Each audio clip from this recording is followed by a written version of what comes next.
penúltima sesión de la jornada 19ª del Instituto de Investigaciones Filosóficas de este año, con las presentaciones respectivas de Stuart Daniel Chavarría, titulada El resurgimiento del poder soberano frente a la pandemia, de Paulo Gómez, Más allá de Foucault, sobre cómo volverlo neomaterialista, genealogía incógnita y biopolítica de estratos, y finalmente de Francisco Quesada, el concepto filosófico de democracia medioambiental en una organización política.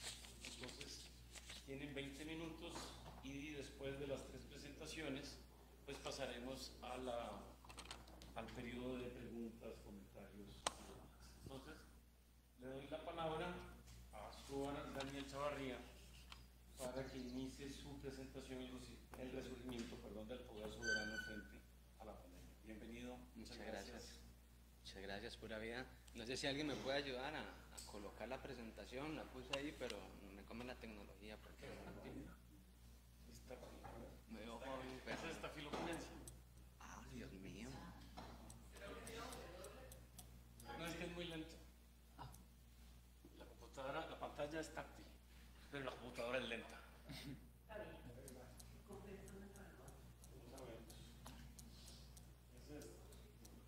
Perfecto, y lo cambio aquí, me imagino. Perfecto. Bueno, buenas tardes. Un placer estar aquí con ustedes. Realmente, agradecerle a la Escuela de Filosofía por abrir estos espacios. Empecé a meterme en los cursillos complementarios que abre la Escuela de Filosofía para otras áreas. Realmente encontré un espacio muy fructífero donde pude someter a prueba mis hipótesis y más que eso, poder volar teóricamente y poder profundizar en algunos temas que a veces por mi formación en ciencia política y por cómo está diseñada la Escuela de Ciencias Políticas lo frenan a uno. Le decían, Stuart, no huele, ¿cómo se come eso? ¿Cómo se aterriza? Entonces, no, muchas gracias. De verdad que ha sido un placer entrar a la Escuela de Filosofía y compartir con ustedes, que es difícil discutir con los filósofos, es difícil. Bueno, mi ponencia se titula El resurgimiento del poder soberano frente a la pandemia. Mi nombre es Stuart Chavarría, actualmente me desenvuelvo como asistente de investigación en el CIEP y en el Observatorio de los Estados Unidos. Para comenzar, en cuanto al objetivo de la ponencia, y bueno, decir que esta ponencia se enmarca dentro de un artículo que desarrollé en el marco del curso del Seminario de Biopolítica y que envié a la revista de Filosofía y que, bueno, tiene como objetivo analizar la forma en la que se ejerció el poder soberano de vida y de muerte en el marco de la pandemia por COVID-19 en Costa Rica. El artículo que está en este momento en revisión intenta cuestionar el planteamiento Foucaultiano de que el poder soberano representa un poder atenuado, pues se puede observar a través de las restricciones a la movilidad y la delegación de la decisión sobre la vida y la muerte en el poder médico, cómo el poder soberano continúa operando en nuestros días más allá de los límites que crea el estado de excepción. Es decir, se puede ver cómo este paradigma de la figura del estado de excepción genera ciertas cuestiones problemáticas con los valores democráticos de diálogo, de horizontalidad, y frente a esto resulta sumamente problemático, debido a que cada vez más se usa sistemáticamente para darle una mayor gobernabilidad al Poder Ejecutivo para gestionar crisis que también tienen un apartado del poder y que pueden ser aprovechadas por las élites. Entonces, la figura del estado de excepción es un paradigma que verdaderamente se las trae justamente para volver a rescatar ese poder soberano que recibe en el seno justamente de los ordenamientos jurídicos y políticos modernos. Para hablarles un poco del contexto, de cómo se nutre esta discusión, bueno, en primer lugar mencionar que el poder soberano, contrario a lo que apunta Foucault, no es un poder atenuado. Puede ser que se haya atenuado en el sentido que se normativiza mediante la figura del estado de excepción dentro de los ordenamientos jurídicos modernos, pero no representa un poder atenuado. Contrario a esto, siguiendo los apuntes, los apuntes que nos brinda Agamben, podemos ver cómo el paradigma permanente, cómo el estado de excepción se constituye como un paradigma permanente de gobierno que se observa, como les menciono, en la figura del estado de excepción. De hecho, esta figura cada vez más se utiliza más allá de las dimensiones originales en las que se creó, es decir, más allá de su contexto bélico. Por ejemplo, actualmente el Congreso aprobó una moción para solicitar la declaración de estado de emergencia para atender las crisis migratorias, pero el estado de excepción también se utilizó en la pandemia, pero también se utilizó en las protestas de Chile y en las protestas contra el petróleo en Ecuador. Es decir, podemos ver cómo el estado de excepción y ese poder soberano que está en el fondo permite cierta gobernabilidad democrática que, contrario a eso, necesita de un poder que puede ser inestable, que puede ser atómico, que también en sus márgenes puede llegar a destruirlo. El segundo es, bueno, lo que ya les he adelantado, el peligro democrático que existe detrás del uso sistemático de esta figura. Y como punto 3, bueno, el estado de excepción es muy importante porque finalmente revela esa estructura originaria de la biopolítica moderna y de los ordenamientos políticos modernos, en el sentido que vuelve a atar este derecho de vida y de muerte que ha estado oculto, que ha estado atenuado, que ha estado invisibilizado, para tomar a la ciudadanía como nueva vida. Bueno, ante esto tengo mi componente de ciencias sociales y me disciplinaron demasiado para buscar las categorías exactas para poder comprender los fenómenos. Entonces, ¿cómo estudiar el poder soberano en un momento en el que muchos autores, en especial desde la ciencia política, nos dicen que realmente está muy limitado? Bueno, ante esto planteo dos categorías analíticas. La primera es la mirada médica soberana. Esta cuestión de la mirada médica me vino de la lectura del nacimiento de la clínica de Foucault, donde Foucault habla justamente de la capacidad que tenía la mirada del médico para volver visible aquellos aspectos dentro del cuerpo humano. Esta categoría en particular en mi estudio se concentra en observar cómo ante un posible colapso del sistema de salud, la mirada médica se convertía en una mirada soberana que operaba con una lógica de trincheras, es decir, tenía una cierta lógica bélica que marcaba una economía racionalizadora de los servicios públicos, pero también tenía la potestad de decidir quién vivía y quién moría en casos en el que el sistema de salud se estuviera comprometido por un alto nivel de mortalidad. Y dos, las limitaciones a la movilidad de la población. Esta categoría se enfoca en realizar un análisis de frecuencias de las principales medidas para restringir la movilidad de las personas, pues las restricciones de los derechos y libertades fundamentales fue un claro ejemplo. Fue un claro ejemplo para observar cómo se operacionaliza el estado de excepción, pues muchas de estas medidas fueron emanadas por el Poder Ejecutivo y el Ministerio de Salud, mediante decretos, mediante una serie de directrices que no tienen la fuerza de ley necesaria para constituirse, pero que gracias al estado de excepción pueden implementar una serie de medidas para restringir justamente la movilidad de las personas.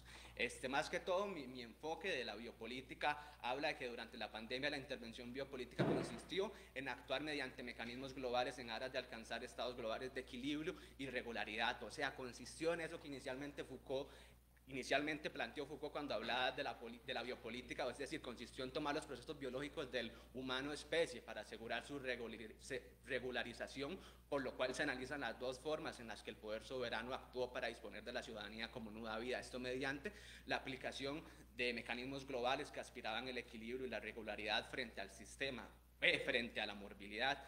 Aquí vale la pena recalcar nuevamente el paradigma que utilizo del estado de excepción, porque justamente es el que permite crear las condiciones jurídicas necesarias para aplicar estos mecanismos regularizadores globales. Bueno, entre los principales resultados, debido a que el tiempo es muy corto y a mí me gusta hablar mucho, solo puse 3 puntos que me gustaría compartir con ustedes. El primero de ellos es el cuerpo sin futuro, la idea de cuerpo sin futuro y el resurgimiento bueno, ahí puse médico soberano, pero en realidad es médico sacerdote. Con esta tabla creo que se puede ejemplificar mejor lo que quiero apuntar con cuerpo sin futuro. Es decir, hasta cierto punto durante la pandemia pude observar que existía una transformación en los derechos políticos del soberano, ese derecho sobre la vida y sobre la muerte que tiene el soberano, en el sentido de que vemos cómo logran operacionalizarse, conjugarse dos poderes completamente diferentes que Foucault comienza a observar, creo que es en la voluntad de saber. Uno de ellos es el poder soberano de hacer vivir y dejar morir, y el otro es el de la biopolítica, el de hacer morir y... No, el de la biopolítica.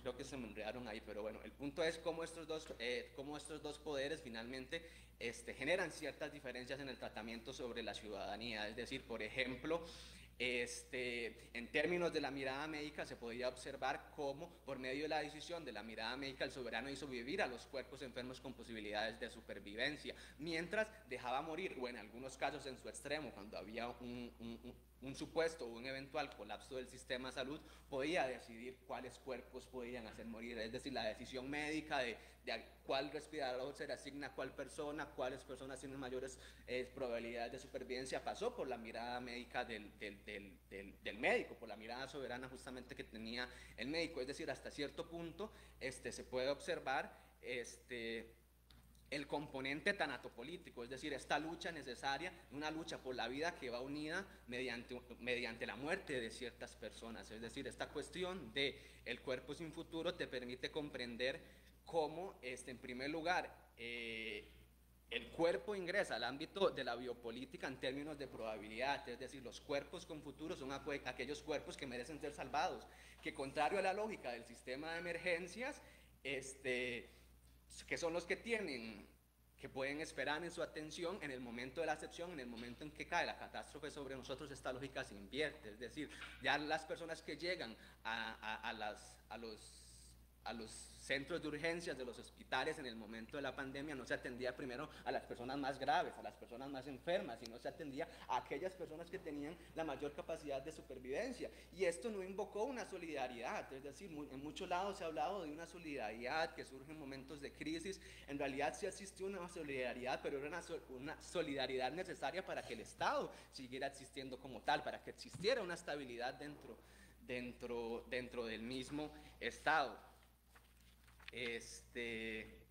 Otro aspecto muy importante de esta cuestión del cuerpo sin futuro y el resurgimiento del poder médico es que fue justamente el poder médico el que permitió hacer esta operación en el continuum biológico, es decir, finalmente aquí resurge el paradigma del médico sacerdote en el entendido de que solo él, debido al autocritas, es decir, a su legitimización social que tenía por tener en sí el saber y el poder de la cura, tenía esa decisión de realizar ese corte racista completamente en los términos que Foucault los plantea, para decidir quién vivía y quién no, siempre en términos de la estabilidad del sistema. Es decir, no importaba curar al trabajador, al obrero en su individualidad, sino lo que importaba era controlar esos fenómenos de la especie, regularizarlos, normalizarlos y dejar en el margen a aquellas personas que no necesariamente podían acatar estas medidas de disciplinamiento, de distanciamiento o de aislamiento. Piénsese, por ejemplo, que esto no lo abordo en el texto, quedará para otro artículo, pero piensen en los trabajadores que no podían cumplir las restricciones sanitarias, por ejemplo. Ahí había una operacionalización tanatopolítica en la que era necesario que ellos vayan a trabajar a pesar de las restricciones, del peligro de muerte, para que algunos otros en nuestras casas pudiéramos estar tranquilos y discutiendo filosóficamente todos estos problemas o trabajando en alguna otra rama que no requiera la presencialidad. Entonces aquí vemos cómo con el cuerpo sin futuro está esta operación dentro de la probabilidad siempre, que vuelve a trabajar nuevamente la cuestión del poder soberano. El segundo punto es que en tiempos de guerra surge una economía de los recursos públicos, y con esto voy a ser muy, muy breve.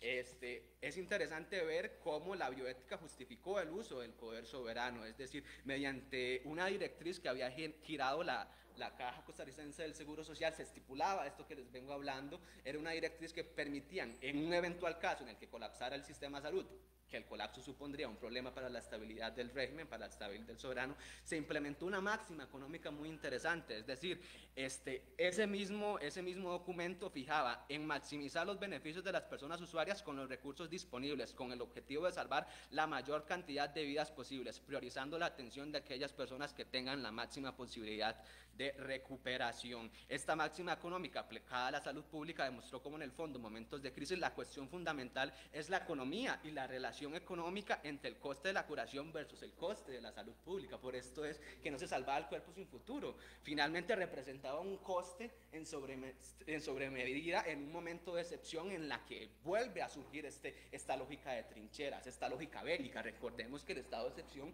su excepción inicial era una excepción bélica para momentos de inestabilidad en las que otro soberano atacaba, pero aquí vemos cómo el estado de excepción va más allá de sus límites, y para mí es algo sumamente interesante que con la pandemia podemos resaltar con una claridad asombrosa.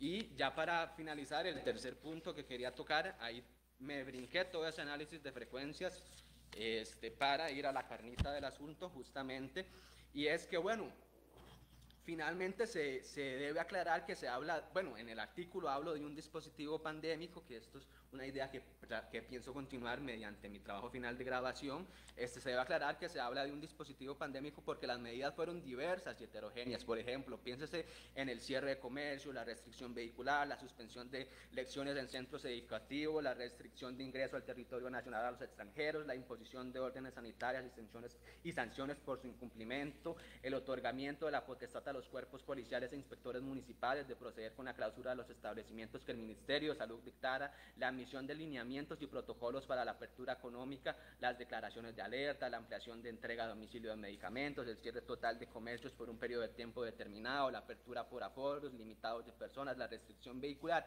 y el uso de mascarillas. Todas estas medidas heterogéneas, diversas, con distintos niveles de gubernamentalidad, de coordinación de instituciones, en el fondo coinciden en su aplicación con un interés estatal para enfrentar la morbilidad indirectamente. Ojalá, ojo, aquí estoy hablando desde el dispositivo de seguridad que Foucault plantea, que se mueve en esos ámbitos del liberalismo, del dejar hacer, de mantener ciertos ámbitos en una probabilidad de tal manera que pueda guiar a la salvación de la especie. Para enfrentar la morbilidad indirectamente mediante la restricción de la movilidad, el cierre de comercio, la suspensión de lecciones y la correcta disposición de los cuerpos en el espacio. Con este último punto aquí es donde quiero resaltar los componentes anatomopolíticos que tenía el dispositivo pandémico. Es decir, no solo era crear las condiciones jurídicas, no solo era limitar al aislamiento, en el confinamiento a los ciudadanos, sino que también era la correcta disposición, cómo se acomodaban, de qué manera, por ejemplo, en esta sala se implementaba el distanciamiento, se implementaba todas las medidas para evitar un contagio masivo. Estas medidas, si se miran con atención, tenían tres cosas en común. En primer lugar, evidencia una pequeña parte de la red de mecanismos de poder que ejecutó el Estado para disminuir la curva de contagios. En segundo lugar, evidencia mecanismos legales y disciplinarios que dictaban a qué horas puede conducir, cuándo se puede comerciar, de qué manera se deben acomodar los cuerpos en el espacio público y el mercado, qué implementos debe usarse para socializar y comerciar. La libre reunión en pandemia casi que se limitó, solo podíamos reunirnos entre la misma burbuja. ¿Qué implementos deben usarse para socializar y comercializar? ¿En qué zonas es peligroso transitar? Así como se especifica las respectivas sanciones ante el incumplimiento de estas disposiciones. Ahí estábamos hablando completamente de anatomopolítica, de poder disciplinario. Y en tercer punto, limitar la movilidad de la ciudadanía como forma de incidir indirecta en la morbilidad del virus y así disminuir las probabilidades de contagio. El cierre de los comercios, el cierre de fronteras y la entrega de medicamentos a domicilio muestran un interés por mantener al ciudadano cautivo en su hogar como forma de protegerlo de manera indirecta. Las medidas, en lugar de incidir en la enfermedad, vuelvo a rescatar el punto del dispositivo de seguridad, en lugar de incidir en la enfermedad, incidían en el cuerpo, y más que en el cuerpo, en su libertad, en su movilidad. Es decir, aquí volvemos a rescatar la categoría esencial del cuerpo dentro de los análisis biopolíticos. Y ya para ir finalizando, solo me gustaría apuntar esta idea del racismo epidemiológico, que creo que la dejé un poco en el aire. El racismo epidemiológico, bueno, el racismo epidemiológico, en aras de discriminar entre el cuerpo salubre y el cuerpo insalubre, operó bajo la lógica típica del racismo Foucaultiano. Es decir, funcionó como un mecanismo de normalización que permite una relación positiva del tipo: cuanto más mates, más harás morir, o cuanto más dejes morir, por eso mismo vivirás. Esta relación basada en el si quieres vivir es preciso que hagas morir, es preciso que puedas matar, es aparentemente una relación bélica que indica que para vivir es ineludible que masacres a tus enemigos. Esta racionalidad de trincheras se extrapolan los lineamientos bioéticos que les mencioné al inicio, pues en ese documento se evidenciaba cómo el poder soberano, en el caso de colapso de un sistema de salud, había dispuesto la necesidad de autorizar la supresión de la vida indigna de ser vivida, revelando, siguiendo los apuntes de Agamben, con esto la estructura fundamental de la biopolítica moderna, la decisión sobre el valor o el disvalor de la vida como tal. Y aquí vuelvo a rescatar el punto que les estaba comentando del estado de excepción como paradigma para comprender justamente cuándo resurge este poder soberano. Es decir, como les dije, el estado de excepción permite esto, crear las condiciones jurídicas para que el poder ejecutivo vuelva a retornar y decir: tráiganme este derecho de vida y de muerte, que esto es lo que fundamenta los órdenes jurídicos. Finalmente pareciera ser que es el poder, que es la violencia lo que cohesiona al cuerpo social, a la especie. Y finalmente, el papel sacerdotal del médico en la excepción nuevamente evidenció que la lógica bélica y biológica del dispositivo de seguridad pandémico tomó como punto de anclaje la mirada médica para ejercer el derecho de vida y de muerte. Demostró con esto cómo todo biopoder tiene un componente normalizador. Y ya para cerrar, con una idea de estas cuestiones sobre el estado de excepción y la soberanía que me quedó volando mucho cuando llevé el curso, fue que este traspaso del poder soberano no se debe comprender como una multiplicación de pequeños soberanos con batas blancas, es decir, no se debe entender como un periodo en el que se multiplicaron los soberanos y habían demasiado mini sacris operando y haciendo vivir, haciendo morir. No, esto se debe ver más bien, se debe entender como lo que es una secesión excepcional de la potestad sobre la vida a un grupo específico, con la autocrítica necesaria para asegurar la supervivencia del soberano y la estabilidad del sistema. Bueno, muchísimas gracias. Esa sería mi ponencia. Si quieren ver algo más de mi trabajo, también desarrollo muchos temas sobre la sociedad del riesgo, también asociado a la pandemia, protestas sociales y élites. Pueden seguirme en ResearchGate o en Academia Edu como Stuart Chavarría y pueden encontrar todo el material. Muchísimas gracias.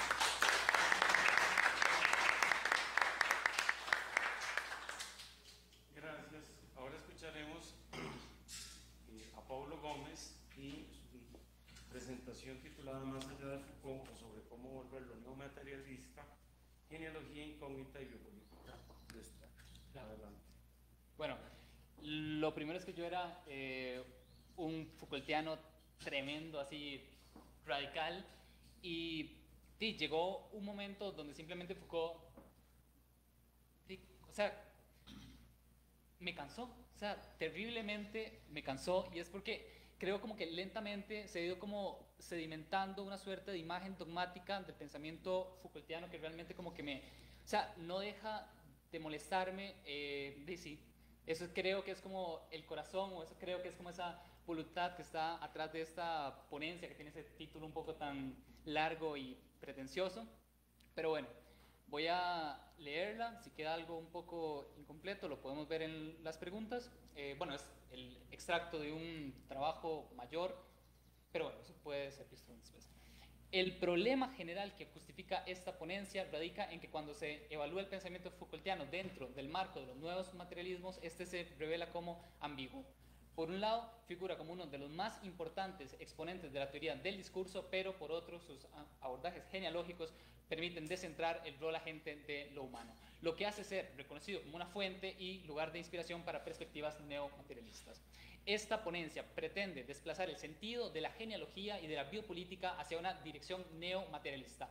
Ello se va a ver en tres momentos: un periodo que va de 1970 a 1976, un giro del poder al gobierno que va de 1978 a inicios de los 80 y un tercero que voy a intentar argumentar por qué Foucault es suficiente y por qué se impone la necesidad de ir un poco más allá.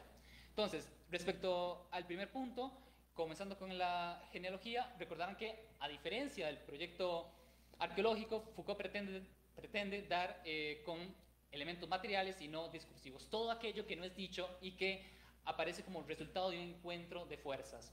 La herramienta por excelencia es aquella del dispositivo, entendido como lo que permite indagar lo dicho como lo no dicho, lo enunciativo tanto como lo material corpóreo. Es el encuentro de fuerzas que convergen elementos significantes y asignificantes. Es por ello que ya desde el curso de la voluntad del saber, un curso que da Foucault en 1970-1971, Foucault explicitaba, ¿no?, que las prácticas discursivas no son pura y simplemente modos de fabricación de discurso, cito, ellas penetran los cuerpos en los ensamblajes técnicos, en las instituciones, en los esquemas de comportamiento. ¿Cómo se indaga ese encuentro de fuerzas que penetran los cuerpos? Foucault propone en su genealogía, retomando a Nietzsche, sumergirse en la profundidad de la materia para revelar la emergencia y la procedencia, la Herkunft, inscrita en ella. Así, la primera daría cuenta del punto de surgimiento y principio y ley singular de la aparición, mientras que la segunda se refiere a la localización de marcas sutiles y singulares. Esto es polémico, también lo podemos ver en las preguntas, si no, pero esta materia se revela en Foucault como un cuerpo bastante organizado. Tengamos en cuenta esta dicotomía, ¿no?, que hace Deleuze, por ejemplo, entre un cuerpo sin órganos y un cuerpo que está completamente organizado. Entonces, sostengo, primero que todo, que este cuerpo de la genealogía es terriblemente antropocéntrico. Entonces, cito un fragmento del paper que hace Foucault sobre la genealogía, dice: finalmente, la procedencia está unida al cuerpo, se inscribe en el sistema nervioso, en el humor, en el aparato digestivo. El cuerpo y todo lo que entra en él, la alimentación, el clima, el suelo, es el lugar de la Herkunft. En el cuerpo se encuentra el estigma de acontecimientos pasados, de la misma manera que de él nacen los deseos, los desfallecimientos, los errores. En él también se anudan y se expresan de repente, pero en él también se desanudan, entran en lucha, se borran unos con otros y prosiguen en su insuperable conflicto. Por más apasionante y productivo que nos resulte la genealogía mediante el dispositivo, no podemos perder de vista, como advertía también Deleuze, que toda filosofía tiene presupuestos. Uno de los presupuestos de la formulación Foucaultiana de dispositivo y que permite denunciar su limitación de la genealogía a un cuerpo organizado es que lo material es interrogado, intervenido solo a través de la determinación entre lo viviente y lo inerte. Tal como indica Thomas Lemke, hasta 1976 los trabajos genealógicos de Foucault habían estado dirigidos a los procesos de subjetivización que giraban alrededor del sometimiento y el adiestramiento de los cuerpos y por lo tanto a la dimensión estrictamente de la Zoe. Tanto los elementos heterogéneos que conformaban el dispositivo de la sexualidad como aquellos del dispositivo carcelario forman parte de un complejo de tecnologías políticas del cuerpo que, a pesar de obrar en elementos materiales, humanos y no humanos, su fin último es el encauzamiento del ser viviente y la conducta estrictamente humana. Lo inerte es tomado en cuenta solo en cuanto conductor de la vida. Esta distinción entre lo viviente y lo inerte significó distinguir explícitamente la forma en la que se ejerce el poder sobre las cosas de la forma en la que se ejerce sobre las personas. Yo llamo así, es la summa divisio Foucaultiana. Para Foucault esta determinación se corresponde con la distinción entre violencia y dominación, concentrando su trabajo en la segunda. Tal como recuerda Deleuze en su lectura de Foucault, la violencia tiene por objeto cuerpos, objetos, seres determinados a los que destruye, cambia de forma, mientras que el único objeto de la fuerza, relación de fuerzas, genealogía, son las otras fuerzas y su único ser, la relación. Es una acción sobre la acción, sobre las acciones eventuales o actuales, futuras o presentes. Deleuze se está refiriendo al siguiente pasaje Foucaultiano de El sujeto y el poder. Lo que define una relación de poder es que es un modo de acción que no actúa de manera directa e inmediata sobre los otros, sino que actúa sobre sus acciones. Una acción sobre la acción sobre acciones eventuales. Ahí va. Sobre las cosas se actúa entonces directamente, sobre lo vivo se actúa a través de la acción. Pretendo decir con esto que las cosas estuvieron al margen del análisis Foucaultiano por cuanto ellas son solo objetos inertes de violencia. No se halla mayor interés, por ejemplo, en la forma en la que un herrero usa la metalurgia para cambiar la composición del metal fuera de la lógica de la herramienta y su operatividad en el universo humano. El poder sobre las cosas se limita a la agencia humana para modificarlas, esto cito, modificarlas, usarlas, consumirlas, destruirlas. Se desconoce, por ejemplo, que el metal haya una fuerza que tenga que ser conducida, esto es vital. Un impulso, una trayectoria, de ahí su condición de inerte entendida como carente de toda proyección. Porque en el fondo el metal, como cualquier otra cosa, no puede gestar acciones. Esto es... Bien, paso al segundo punto, el segundo momento de 1978 a los 80, y es que, no obstante, en este periodo Foucault desplaza la acentuación de su programa genealógico de estas tecnologías del cuerpo orientadas exclusivamente a lo viviente hacia las relaciones de gobierno. Estas se aplican sobre todo a una suerte de lo que yo llamo, esto también es polémico, una suerte de fuerza incógnita que le pertenece tanto a lo viviente como hasta lo que ahora se venía catalogando abstractamente como las cosas. Con el paso analítico del poder al gobierno cambia también el tratamiento del humano y lo no humano. En el caso de los sujetos, esta fuerza se reflejó en su capacidad de exceder las tecnologías de poder saber de las que sus acciones dependían, puesto que siempre habrían espacios de libertad, en los que se pone en suspenso la continuidad de estas tecnologías directamente aplicadas sobre los cuerpos. Sobre estos espacios de libertad es que la conducción de la conducta va a tener lugar. Se conduce cuidado, solo aquello que excede el control pretendido por las tecnologías disciplinarias. Lo interesante, sin embargo, es que esta misma fuerza incógnita, estos espacios de libertad, también es otorgada a las cosas en la reformulación del concepto de biopolítica que hace Foucault en Seguridad, Territorio y Población. En cuanto a las cosas, no son ya solo objetos determinados, eso que estaba de 1970 al 76, sino que pertenecen y circulan en un milieu, es decir, es como si cobraran vida, ¿no? Entonces, el milieu es definido en dicho curso como lo necesario para explicar la acción a distancia de un cuerpo sobre otro, siendo que el milieu es el soporte y el elemento de circulación de una acción. En este, menciona Foucault, se toman en cuenta ríos, corrientes de aire, aglomeración de casas, todo tipo de circulaciones humanas, tanto como no humanas, tanto naturales como artificiales. Las cosas ya no pueden ser solo modificadas, usadas, consumidas o destruidas, porque en esa primera descripción de biopolítica previa a 1978, sino que a partir de seguridad, territorio y población, las cosas solo pueden ser intervenidas. Ese es otro concepto clave que aparece hasta 1978. La intervención de las cosas, la intervención del milieu, solo se les puede hacer cambiar su dirección, su trayectoria, su circulación, deben ser propiamente conducidas. Es por ello que el análisis biopolítico de las circulaciones es la reflexión acerca de la serie de acontecimientos probables. Eso es lo que dice tal cual Foucault. Es una cuestión de probabilística. No importa ya cuánta violencia se les aplique a las cosas mediante las técnicas que las instrumentalizan, siempre perdurará un resto que sea naturalmente incontrolable, al igual que los gobernados, se sabe que las cosas también circulan en espacios de libertad. Es por ello que tanto sujetos como cosas tienen que ser igualmente gobernados en conjunto. La determinación de lo viviente y lo inerte queda lentamente desdibujada en las relaciones de gobierno. No es casual que Foucault, para definir el gobierno, acuda a aquella definición del siglo XVI, donde dice, cito, gobierno es la recta disposición de las cosas, de las cuales es menester hacerse cargo para conducirlas hasta el fin oportuno. ¿Qué quiere decir que el gobierno gobierna las cosas? Se pregunta. Responde, no creo que se trate de oponer las cosas a los hombres, sino antes bien demostrar que el gobierno no se relaciona con el territorio, sino con una suerte de complejo constituido por los hombres y las cosas. Significa además que esas cosas de las que el gobierno debe encargarse son los hombres, pero en sus relaciones, en sus lazos, en sus imbricaciones con esas cosas, que son las riquezas, los recursos, los artículos de subsistencia, claro, en sus fronteras, en sus cualidades, en su clima, en su sequía y su fertilidad.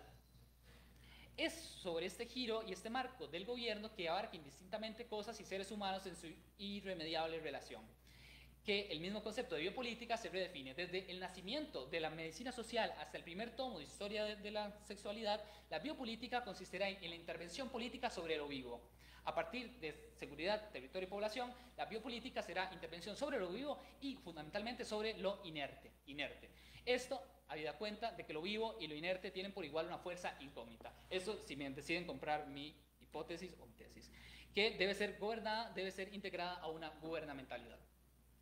Paso entonces al tercer punto, que es por qué Foucault sería insuficiente.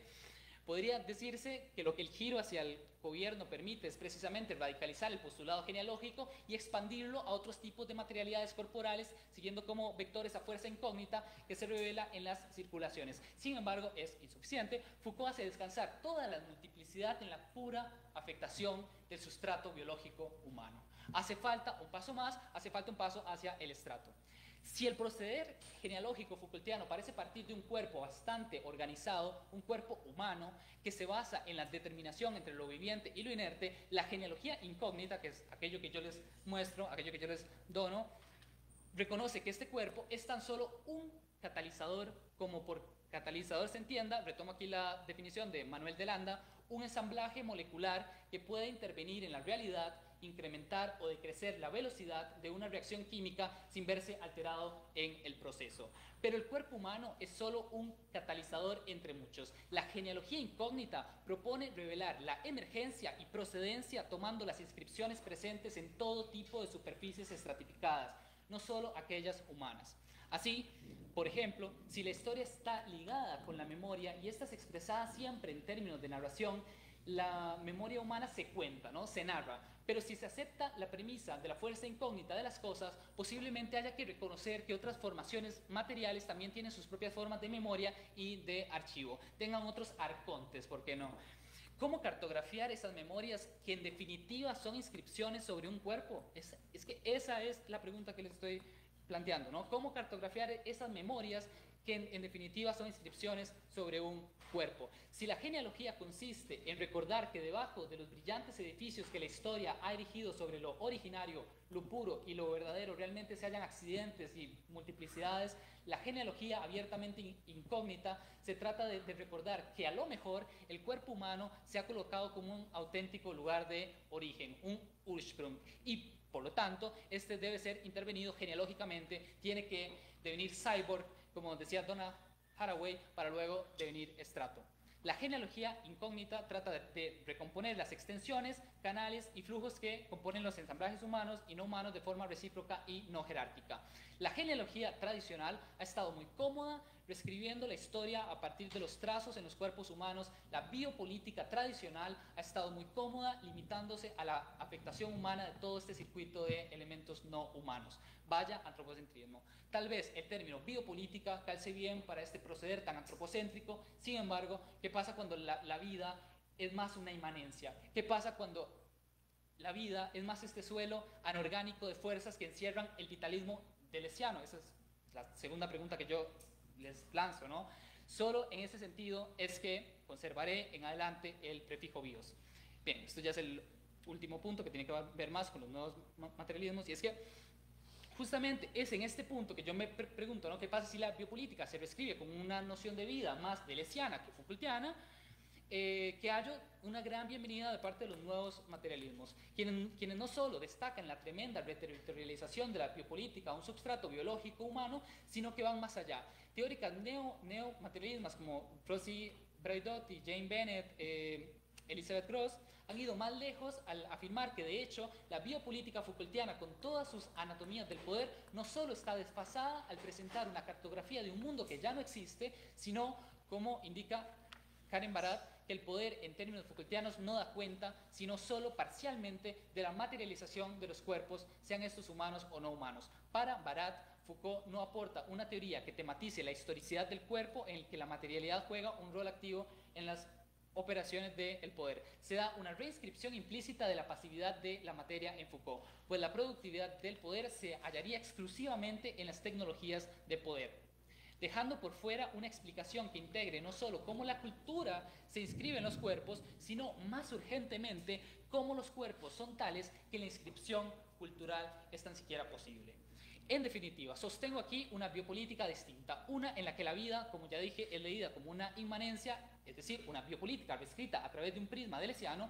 Esta biopolítica parece empezar con un gobierno de las cosas que percibe la fuerza y la trayectoria de todas estas cosas, al ser parte de un milieu, pero yendo más lejos entiende el milieu como un megaestrato. Los estratos son unidades de composición de materiales, materia-forma, molar, pero inseparable de un plano de inmanencia que en esta ponencia sostengo que es la vida, genera que la materia esté en constante devenir por lo que deberíamos pensarla no como formas o moldes, sino en términos de materia-movimiento, materia-energía en constante pliegue. Estratos en constante desestratificación, estratos deviniendo con otros estratos. La forma de saldar las cuentas neomaterialistas a la hora de insistir en el andamiaje biopolítico radica en hipertrofiar las tecnologías del cuerpo hasta hacerlas devenir tecnologías de estrato, abriendo el marco no solo a la producción o invención de un cuerpo humano, sino a la producción de un cuerpo como una síntesis de materia-energía en el que confluyen muchos devenires al mismo tiempo, muchos estratos al mismo tiempo. El cuerpo humano, entonces, si no es solo un producto de las tecnologías de poder que lo hacen aparecer tanto discursivamente como no discursivamente, debe ser entendido, como lo hizo Deleuze en Diferencia y Repetición, como una síntesis orgánica. Cito: somos agua, tierra, luz, aire contraídos, no solo antes de reconocerlos o de representarlos, sino antes de sentirlos. Todo organismo es, en sus elementos receptivos y perceptivos, pero también en sus vísceras, una suma de contracciones, de retenciones y de esperas. El cuerpo humano sería en todo caso un no lugar de contracción material, de estratificación. Es la lógica del contagio que se presenta en 1000 mesetas un estrato constituido no solo por material biológico, sino compuesto por muchos seres que vienen de otros mundos, cito acá, traídos por el viento, que hacen rizoma alrededor de las raíces y que no se pueden entender en términos de producción, sino únicamente de devenir. Cierro ya un poco con esto. Todos esos elementos que se consagran en esas bodas antinatura que forman rizoma alrededor de las raíces son, en definitiva, los objetos que una genealogía incógnita está dispuesta a trazar en ellos su procedencia y su emergencia. Vemos entonces cuánta diferencia hay entre esa primera formulación Foucaultiana tremendamente antropocéntrica de genealogía y una que se proponga indagar los recovecos del contagio. Una biopolítica de estratos, por su parte, reconoce que si un estrato es humano, lo es solo diferencialmente. Somos humanos solo diferencialmente y hay que hacernos esa idea. Que está compuesto de muchos otros elementos que van más allá de lo biológico y que vale la pena estudiarlos por igual. Ya no solo tecnologías del cuerpo o de gobierno que afectan a una población humana, sino todas aquellas tecnologías que afectan poblaciones animales, poblaciones geológicas, poblaciones de basura electrónica, poblaciones de energía solar, poblaciones en general. Deleuze lo anticipó a la perfección cuando dijo respecto a la biopolítica que no solo los seres humanos son poblaciones. Tal vez, ya es el final, tal vez llevaba razón Rossi Braidotti en el sentido de que la biopolítica, tal como la había elaborado Foucault, describía un sistema en el momento de su implosión, en un estado aún bastante prematuro, al punto que no es capaz de confrontar completamente las contradicciones que el Cronos nos arroja como presente. Para ella, la biopolítica de Foucault era esencialmente un análisis de la economía política que requería de democracias liberales, estado de bienestar y un individualismo liberal moralizado para hacer de la vida el objeto de la intervención política. Sin embargo, el capitalismo contemporáneo no solo parece funcionar desterritorializadamente, como hacía ver ya Deleuze en el Postscriptum sobre las sociedades de control, sino que parece trabajar con una noción de vida completamente diferente, una mucho más rizomática, una mucho más deleuziana. De lo que se trataría es entonces de crear un mapa en ese sentido. Genealogía incógnita y biopolítica de estratos son solo dos esbozos en esa dirección. Gracias.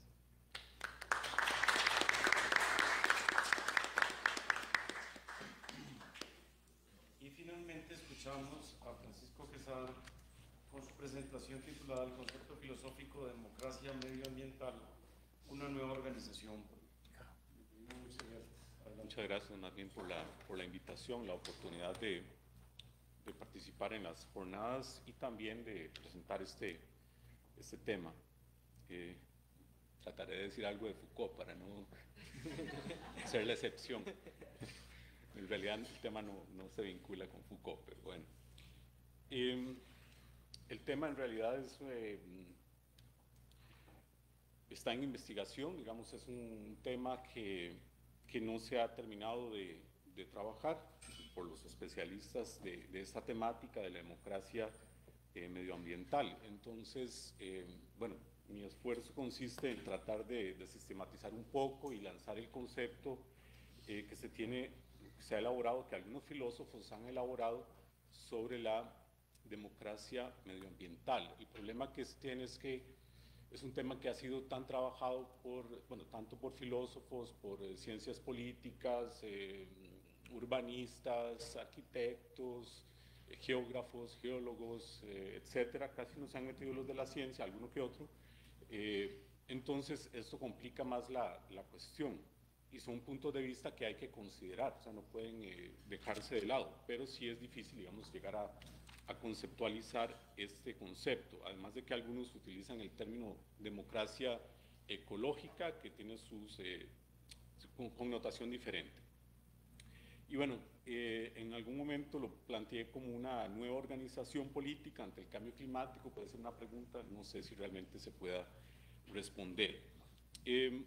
Para llegar a ese punto, espero llegar, voy a hacer algunos recuentos de dónde es que ha surgido esta cuestión de la democracia medioambiental. Yo prefiero hablar de democracia medioambiental que de democracia ecológica. Y finalmente, bueno, también trataré de decir algo, cuál es la importancia de esta temática en relación con el cambio climático, que es como lo más urgente. Bueno, el panorama mundial del cambio climático se presenta realmente sombrío. Este constituye un problema real e ineludible con consecuencias políticas tanto a nivel nacional e internacional. y afecta a la Tierra, afecta a toda la humanidad.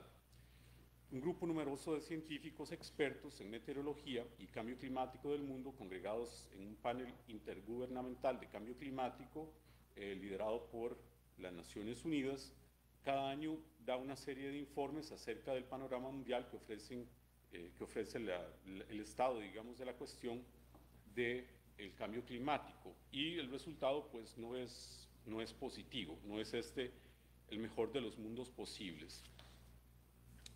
Leo algún resultado de estos informes que son muy extensos, y hay unos que son hechos para los que hacen políticas.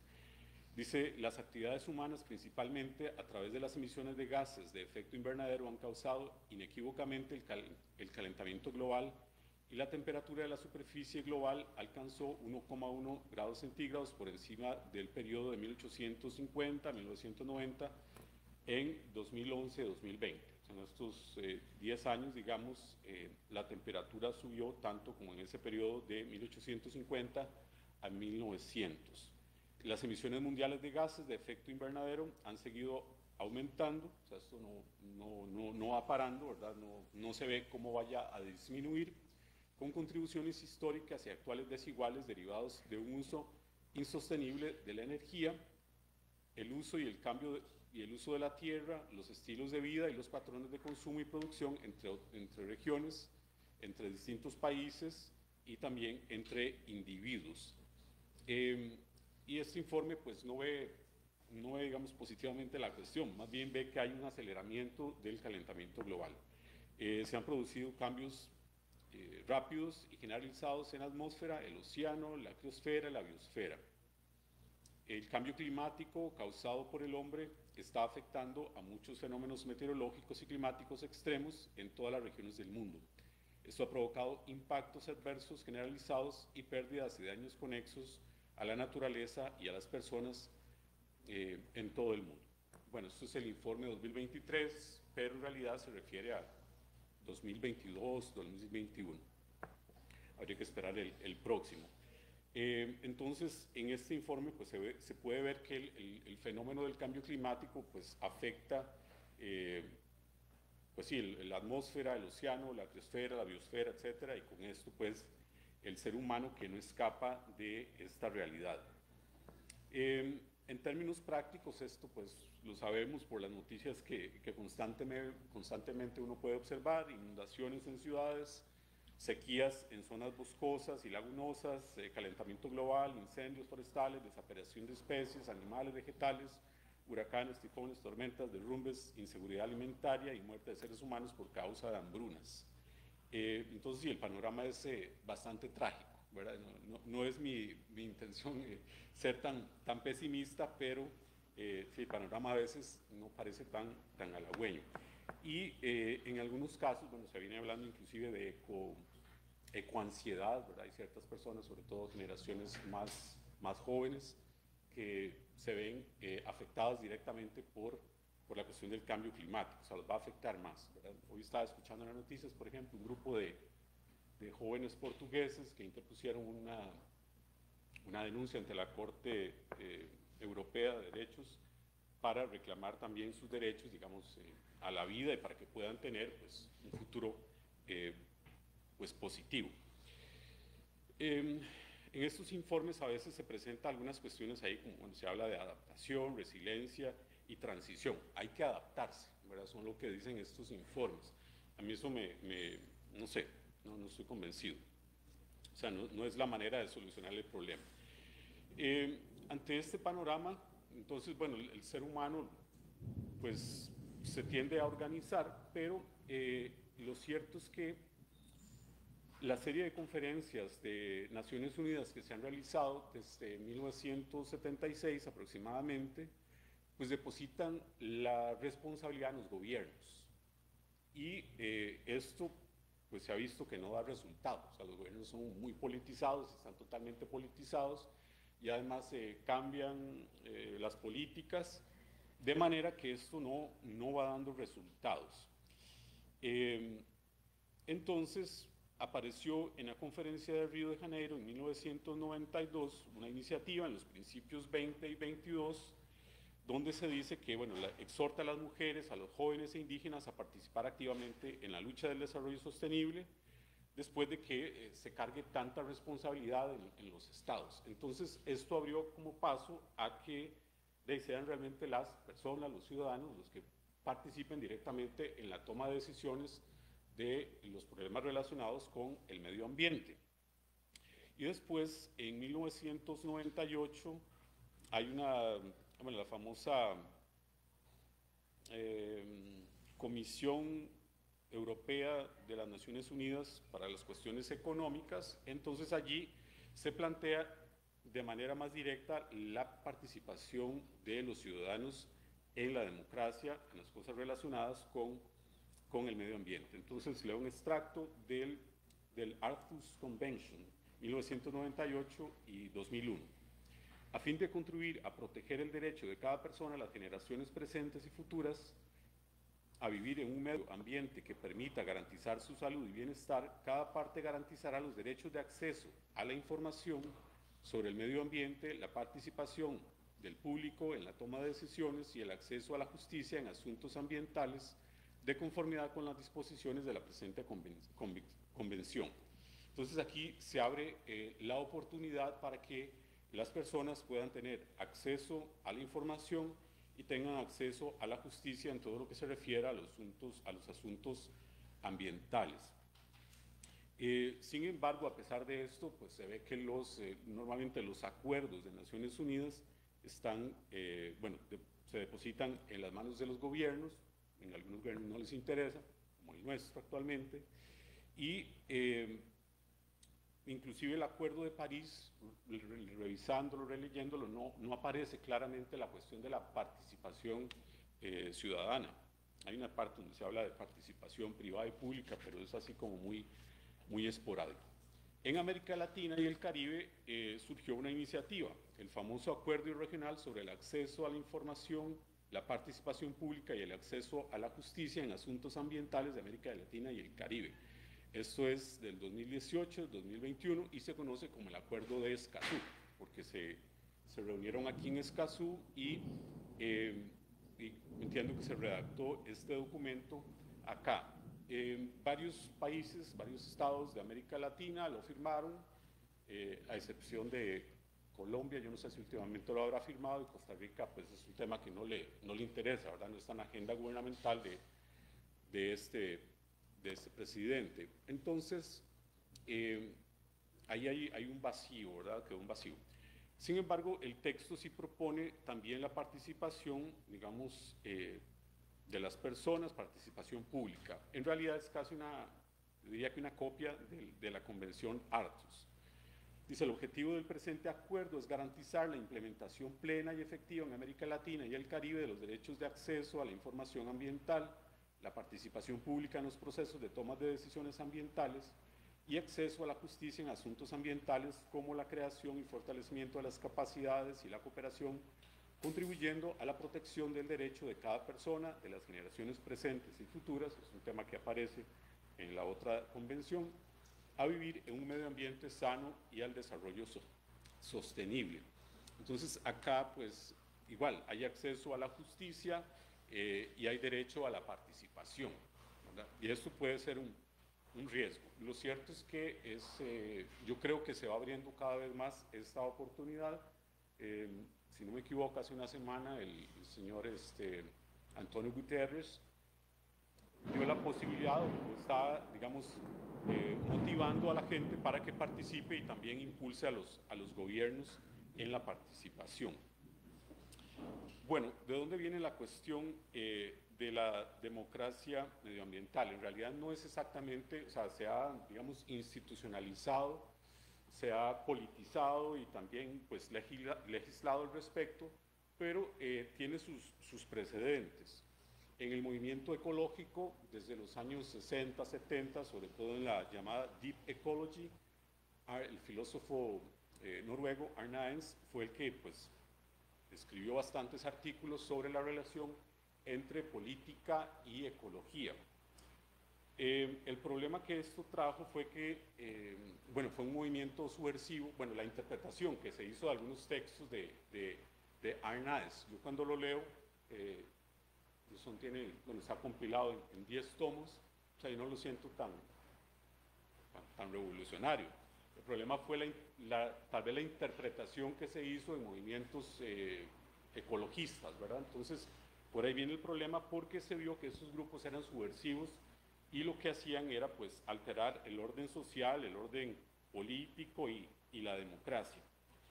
De ahí entonces que en la literatura ya de los años 60, inclusive a final de los años 60, ya aparezcan algunos autores que critican este movimiento y con ciertos, bueno, es paradójico porque aparecen como dos tendencias. Algunos critican el movimiento de la Deep Ecology de ser ecofascista, digamos, pero por otro lado hay movimientos que critican la Deep Ecology que son todavía mucho más ecofascistas. Entonces es como un malentendido que tienen ellos. Y por ejemplo, hay un autor, se me escapa el nombre, que es un microbiólogo, que me llamó la atención ese artículo, se me perdió. Garrett Hardin, él escribió un articulito en la revista Science en 1968 sobre la tragedia de los comunes, la tragedia de los pobres, digamos, de la gente común y corriente. Y ahí aparece claramente de un problema, bueno, sí, que se puede constatar desde el punto de vista científico en ecología, que sería el exceso de población que hay en el mundo, el consumo, etcétera. Pero el problema es que para este señor Harding está en que la población de los comunes, de los pobres, digamos, esa gente se reproduce, entonces de alguna manera hay que empezar a limitar el crecimiento de esa población, ¿verdad? Y obviamente esto afecta a la gente que no está en ese ambiente de los comunes, porque consumen los medios que la tierra tiene. Entonces, a partir de ahí también surge esta reflexión, es como un precedente.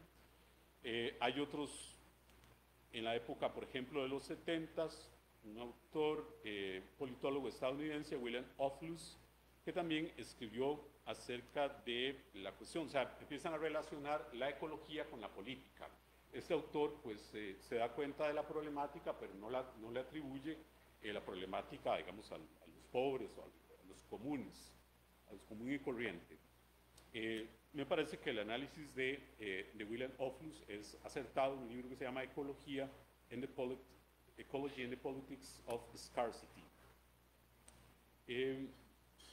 Paralelamente o anteriormente, ya en el ambiente, bueno, esto es en Estados Unidos, ¿verdad? Digamos en el mundo de habla inglesa, está un poco dividida toda la investigación que se viene haciendo. Hay una corriente más de habla inglesa y otra que es la francesa. Aunque hay otros también, digamos, movimientos prácticos, por ejemplo en Alemania, que ya venían introduciendo la ecología en el ámbito político, más práctico.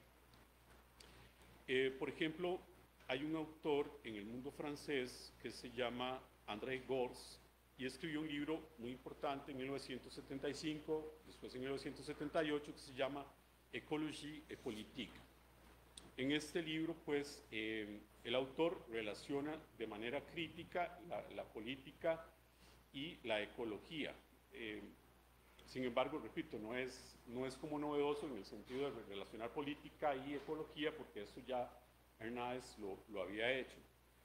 Solo que este autor, pues, pertenece a una corriente, digamos, más marxista, era cercano a la escuela de Frankfurt y en ese sentido pues tenía una visión un poco más crítica del capitalismo, y esto permitió entonces que se tomara conciencia del problema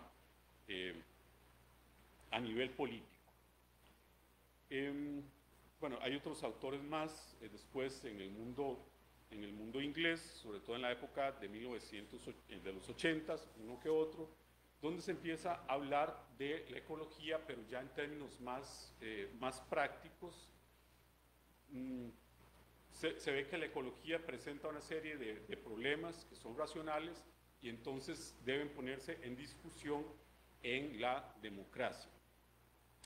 Sin embargo, la cuestión, digamos, de la democracia medioambiental, sobre todo se dio después de los años 90. Y hay varios autores que no pretendo explicar porque ya no me da tiempo, entre los cuales, por ejemplo, Michel Serres, El contrato natural. Después hay un autor muy interesante, Jean-Paul Delage, que escribió una historia de la ecología. Es un historiador de la ciencia, pero lo que hace es digamos, la ecología nace primero que todo como una rama, digamos, de la biología, se refiere a los ecosistemas, pero hasta 1950 aproximadamente, pues no se consideró al ser humano como el factor que más altera los ecosistemas. Entonces, de ahí que se tuviera que pensar en el ser humano. Entonces, este autor, Jean-Paul Delage, introduce la cuestión del ser humano. Hay otras obras muy importantes en el mundo inglés que lo que hacen sobre todo es, bueno, inglés y en realidad en Australia es donde más me parece que se ha trabajado la temática. La cuestión es cómo hacer de la democracia algo más participativo, ¿verdad? Sobre todo en un ambiente donde existe una democracia liberal y pues es muy difícil poner en diálogo, digamos, a las personas. Entonces, en la teoría, sobre todo en la teoría política, se viene, digamos, buscando los medios para que las personas puedan participar, deliberar, es un término que aparece constantemente, y para esto se buscan, digamos, todos los medios posibles que hayan para buscar, digamos, la deliberación. Si pueden ser, por ejemplo, mesas redondas, se pueden hacer debates, en fin, cualquier actividad que permita el diálogo y el intercambio, empezando por digamos, las comunidades de gente más cercana, digamos, vecinos y demás, de manera que se pueda discutir los efectos del cambio climático en la vida de las personas. Obviamente, esto pues puede ser un poco subversivo para algún tipo de política, digamos, que está instituida o institucionalizada, pero es un buen esfuerzo para empezar a hablar de los temas, que a veces quedan dispersos en el ámbito político. La cuestión es cómo, desde el punto de vista filosófico, depurar un poco el concepto de democracia medioambiental que se tiene. Porque por un lado, se habla de la democracia medioambiental como un movimiento que intenta reformar las instituciones políticas ya existentes en una democracia, solo que centrándolas en los temas propiamente que competen a la ecología, o bien la democracia ecológica, que busca sobre todo no es reformar ni transformar, sino casi que eliminarlas para poder imponer otra manera de vida que convenga más a los ciudadanos. Entonces, esta es básicamente una discusión que llegó hasta los años 2010, sí, en el mundo inglés, bueno, de habla inglesa en general. Bueno, ¿cómo conceptualizar este concepto de democracia medioambiental? Creo que esa es la tarea más difícil, al menos que me toca a mí hacer en esta investigación. Hay autores que vienen trabajando sobre esta temática de manera muy interesante. Por ejemplo, Corinne Pelluchon, una filósofa francesa que ha desarrollado también este concepto. Solo que ella introduce algunas otras temáticas más, porque es necesario no solamente verlo desde un punto de vista político, ¿verdad?, sino también recuperar algo que ya se había dicho desde los años 60 y sobre todo en los 70 en la filosofía, que es la ética. Entonces, no se podría desvincular la democracia de la ética. Bien, una última frase. Me dejó ahí en la incógnita, 3 puntos suspensivos, acabándome. Sí, sí, en general, ya para terminar, Eh, la cuestión es cómo recuperar, por ejemplo, toda la discusión que se venía dando en los 60s, en los 70s, acerca del valor, por ejemplo, de los seres vivientes, ¿verdad? Es una temática que ya aparecía en autores como, bueno, Arnaez, aparecían en Leopold, en Jonas, entre otros. Entonces, esto es una cuestión que no puede perderse de vista, porque para que no se politice mucho la cuestión ambiental. Sí, esta autora pues da algunas pistas para poder conceptualizar de manera más precisa la democracia ambiental, solo que aquí en este concepto de ella, pues yo diría que no está tanto la insistencia en el aspecto como más individual, de pequeñas organizaciones, de pequeños grupos donde podamos discutir de los intereses individuales o personales, sino más bien que mira más bien a una conformación de una democracia, pero en términos más sociales y que pueda trascender inclusive el ámbito territorial de algún país o de algún interés de algún grupo de personas. Entonces, de alguna manera, pues yo diría que mira a una cosmopolitización del concepto de democracia. Bueno, lo dejo hasta aquí. Bien. Muchas gracias.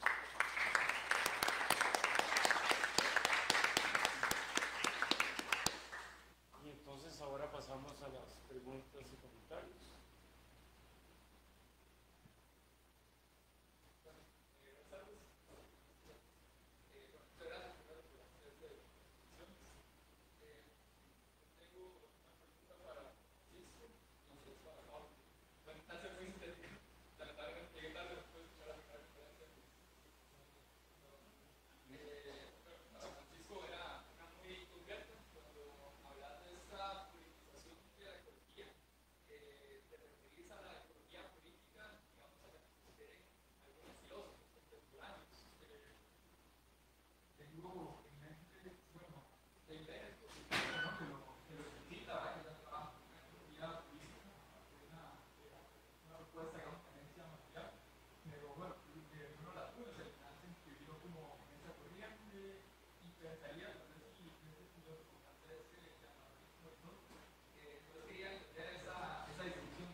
es sobre el punto. Y es, digamos que el sentido común replicaría tu ponencia, señalando que la pandemia requería medidas excepcionales, que lo opuesto a una tensión geopolítica. Habla de dispositivo, no sale la voz. La batería. Bueno, escúchelo. Sí. Que lo contrario a la... ¿verdad? Que lo contrario a la... sí, que lo contrario a una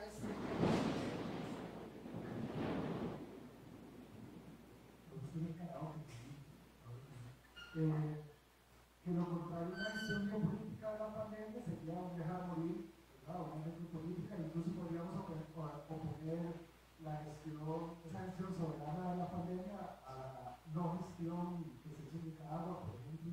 Es como que te extrañas un poco sobre ese reparo. ¿Qué tendrías vos para decir a propósito de ese reparo? Y a Pau quería hacer algunos señalamientos y escuchar tu reacción.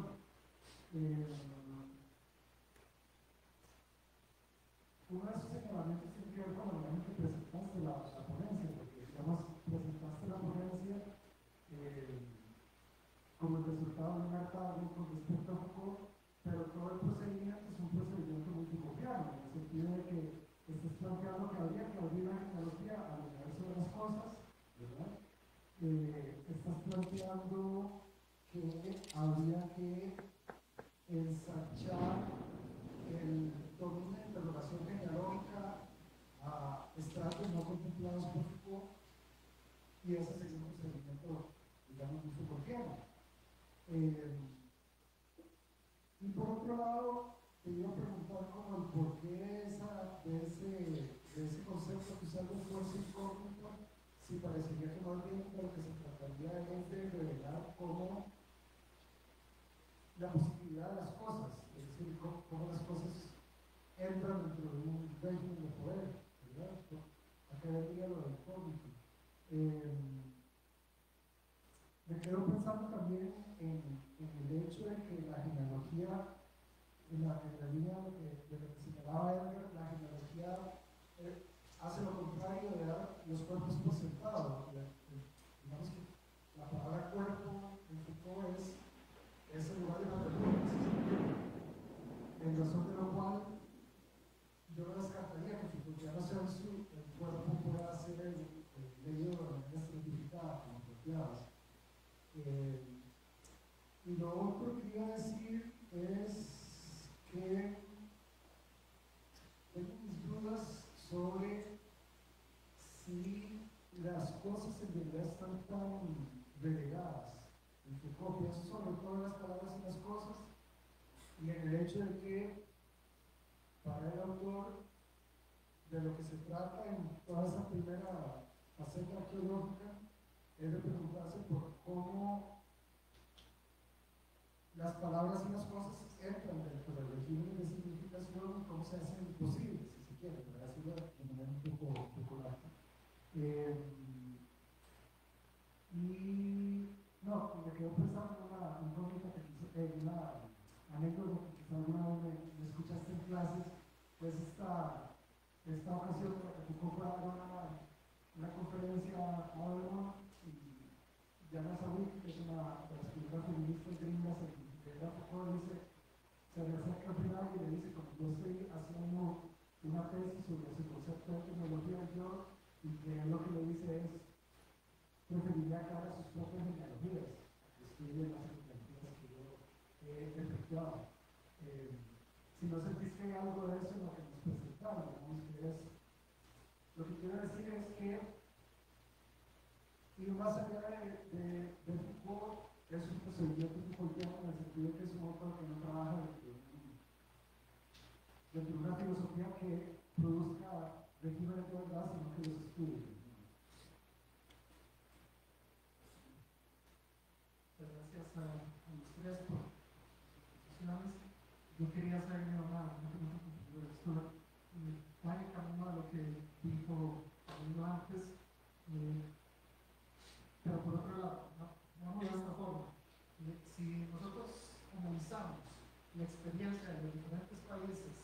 una pandemia, hay casos en los cuales, como en Reino hubo muy poco, digamos, control de esta situación. Hay otros donde el control fue muy fuerte. Costa Rica estaría adelantado trabajo, pero no fue un control muy fuerte si lo comparamos con otros países, al menos de América Latina, Estados Unidos, Europa, incluso Asia. No fue un control demasiado fuerte. Y lo digo esto para ver la experiencia de cada uno de esos países. Y yo creo que los que pagaron Tiene un botón, no es una maraca. yo creo que tiene un tiempo fijo para que hagan las preguntas. Sí, para que se mueva. Exactamente. Bueno, lo que te estaba diciendo es que si ves las experiencias y realmente lo que ocurrió, creo que los países que tuvieron mayor control pagaron el peor costo político. Económicamente creo que también fue lo más negativo. O sea, desde tu perspectiva, de que este tipo de políticas, por ejemplo en este caso, tenían un condicionante, tenían fines económicos y políticos, creo que si eso fue así, funcionaron al revés. Económicamente era mejor dejar pasar, dejar morir un grupo de gente, son necesidades, la economía se debería dinamizar mejor, etc. Trump lo dijo, back to business, esa era la política que económicamente era más útil. Si ese es el fin, entonces me parece difícil sostener esa posición. Igual políticamente creo que el costo de haber hecho ese tipo de políticas muy restrictivas, al menos como el caso de Costa Rica, se pagó un costo criminal, o sea, creo que iba a aumentar eso. Ahora, yo quería, tomando eso en cuenta, ver también el ejemplo y preguntarte por el caso en que vos decías, bueno, ciertamente hay una discriminación sobre las personas, de acuerdo a que se sus edades, sus posibilidades de sobrevivir, etc. Ahí hay obviamente un criterio de discriminación que creo que en términos éticos responde a las consecuencias de eso. Podemos estar a favor o en contra de esa noción ética. Es decir, efectivamente, la política de darle a las personas con mayor probabilidad de sobrevivencia acceso a los medios para sobrevivir había maximizado, y de hecho maximizó, digamos, los números de sobrevivencia. No quiero decir que eso sea que tengas que estar asumiendo esa posición ética.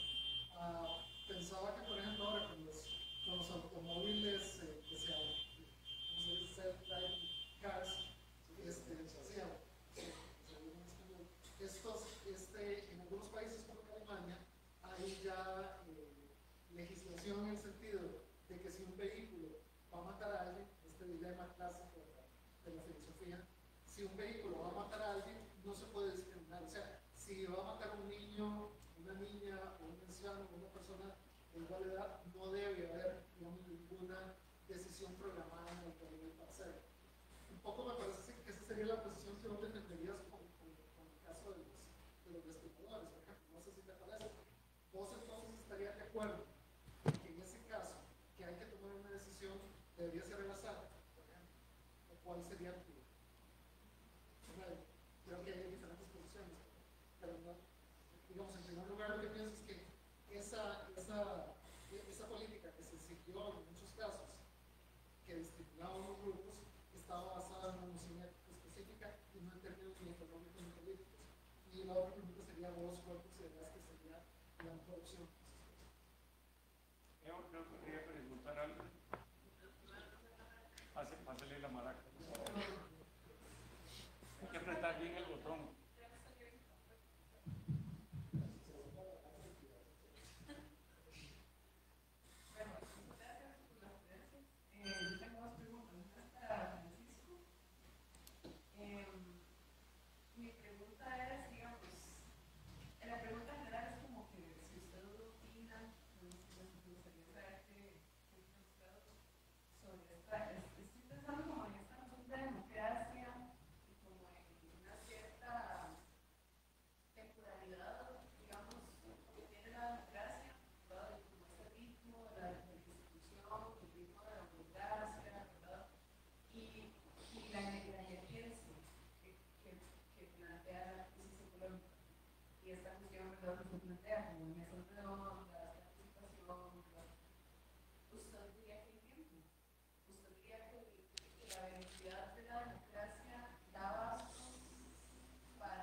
todo el mundo. de que me parece que cuando está pensando justamente el biopoder moderno, como que no le concede mucho espacio a la experiencia colonial imperial, ¿no? Eso específicamente con Arendt, teniendo en cuenta que en algún punto la invención del dispositivo de la idea de raza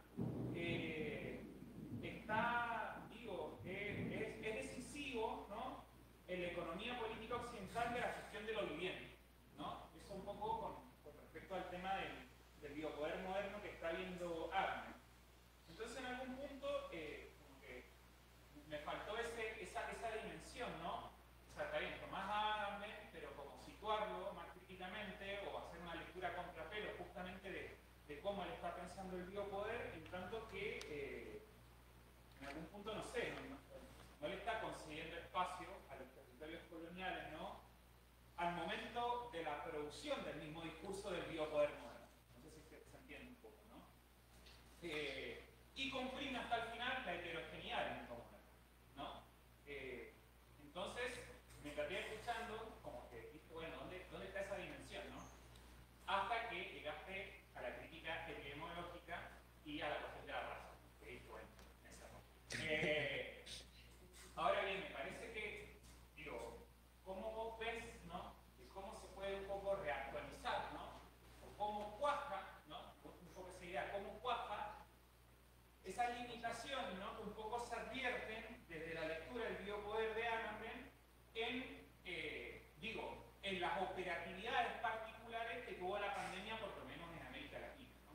Pero ¿qué me pasa? O sea, y esto lo digo también como una cuestión muy personal, ¿no? Cuando empezó a hacer estragos la pandemia en Europa, salió Bruno Latour, salió Gary Butler, ¿me entendés?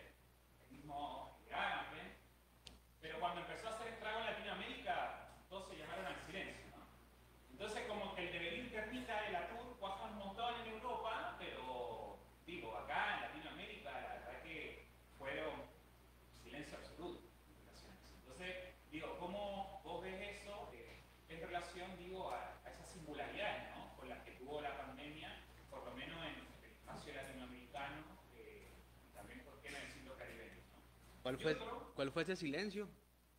No, yo digo en relación a los autores europeos, ¿no? En Okay. relación a, digo, lo que digo de Arendt, esa limitación que tiene la lectura de la biopolítica de Arendt, creo que se cristalizó en algún punto en términos de posicionamientos políticos cuando la pandemia empezó a llegar a América Latina y en realidad ya no fue una problemática. Eso no digo lo potente o lo crítico que tenga Arendt, Butler, etcétera, etcétera. Eso era como un comentario.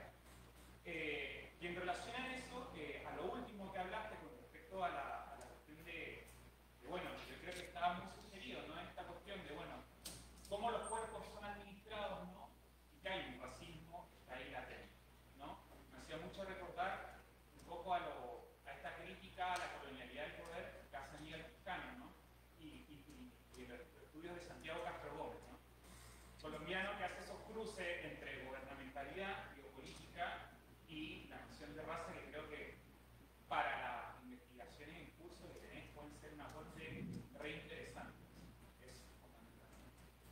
Nada más por la gente, porque claro, pareciera que en Europa lo que la teoría reclama es menos biopoder, y en América Latina las sociedades civiles piden un estado de bienestar que hace un cambio político. Sí, se administra los cuerpos, que también era una demanda por parte de la sociedad civil, ¿no?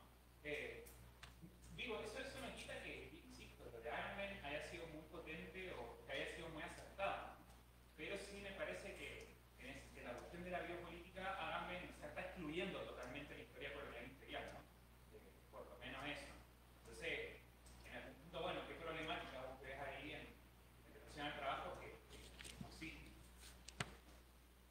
Bien, muchas gracias. Entonces les voy a pedir que respondan de una manera más puntual, ejerciendo no el poder, pero el mando aquí de la maraca.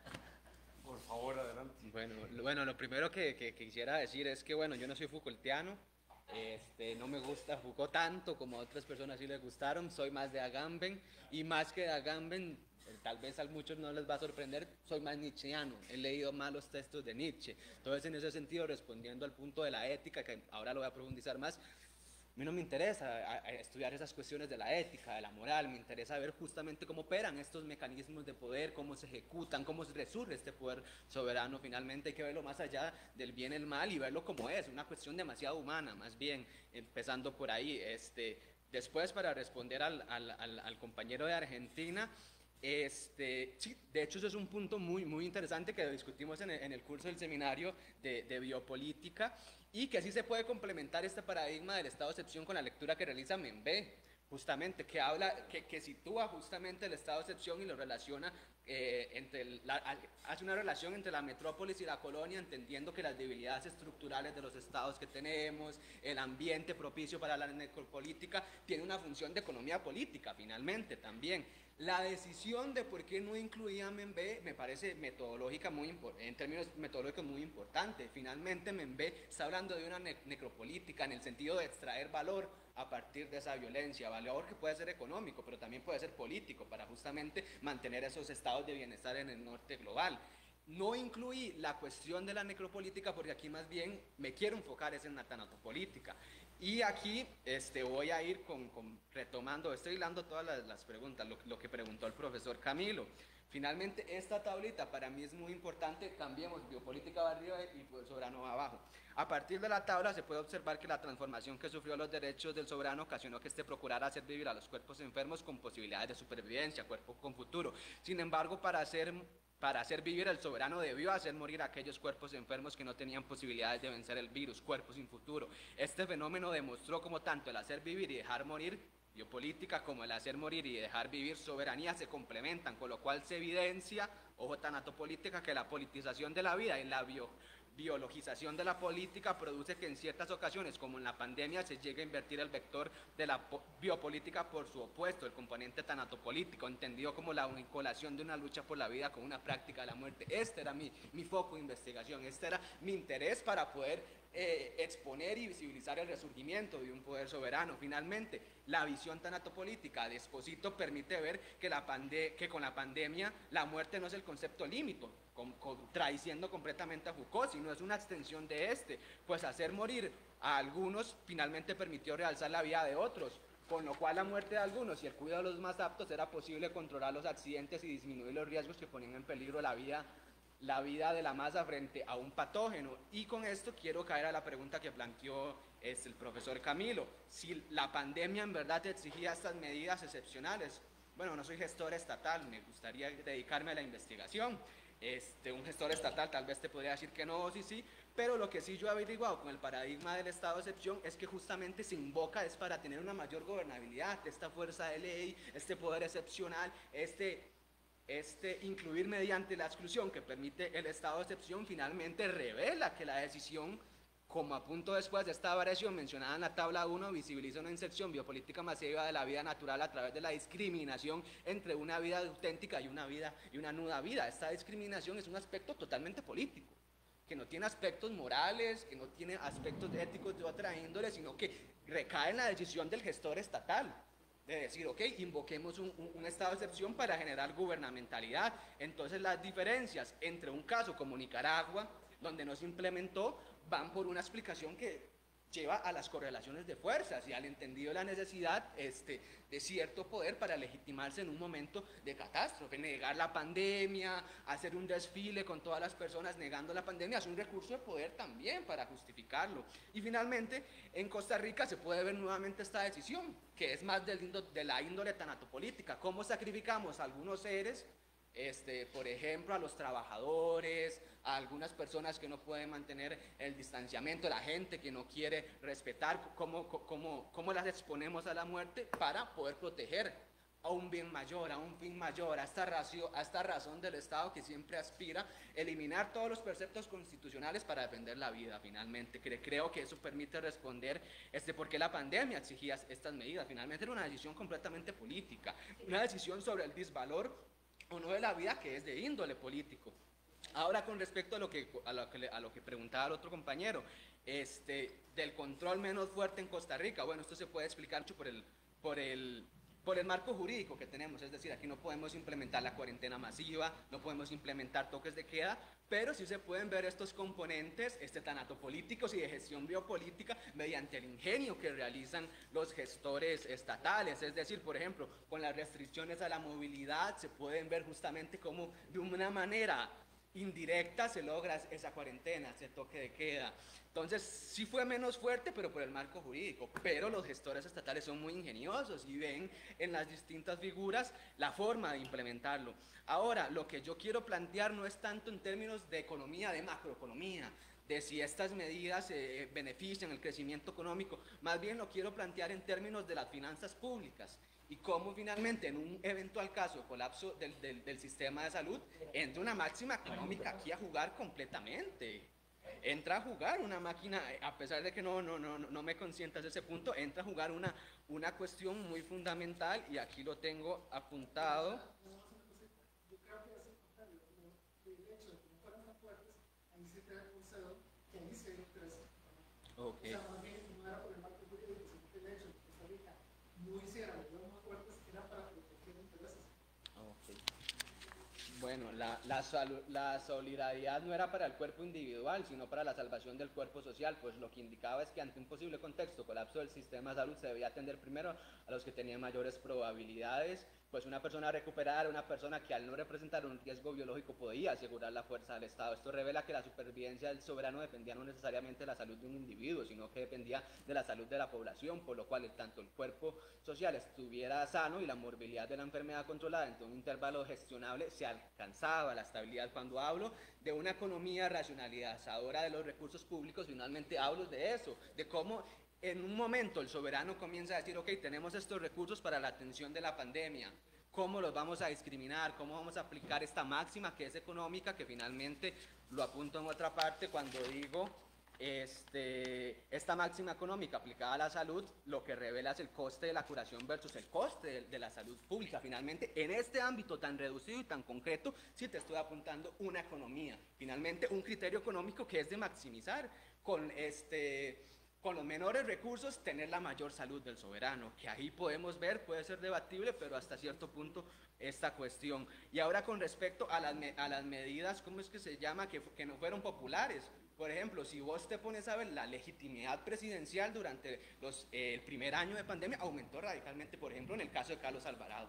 Entonces tuvieron una legitimidad muy amplia, claro. Y bueno, ya expliqué eso de maximizar lo de la economía y sí, yo creo que con eso ya podría cerrar. Gracias, Pablo. Bueno, yo tengo un montón de preguntas y si no las tripliqué o las cuadripliqué. Voy a empezar por las preguntas que hizo Edgar. Fundamentalmente, la que creo que es un poco como más política que yo creo sostener acá con esta ponencia, ¿no? Es si esta cuestión de la agencia material, si supone, digamos, la ayuda, no la ayuda, es bueno, terrible, ¿no? Pero la alianza, digamos, entre otras disciplinas y de fijo, sí, o sea, creo que más que nunca me gusta mucho esto que decía, ¿no? Como no sé si es el maestro de Foucault, para mí sí, toma muchas cosas de él, Georges Canguilhem, ¿sí?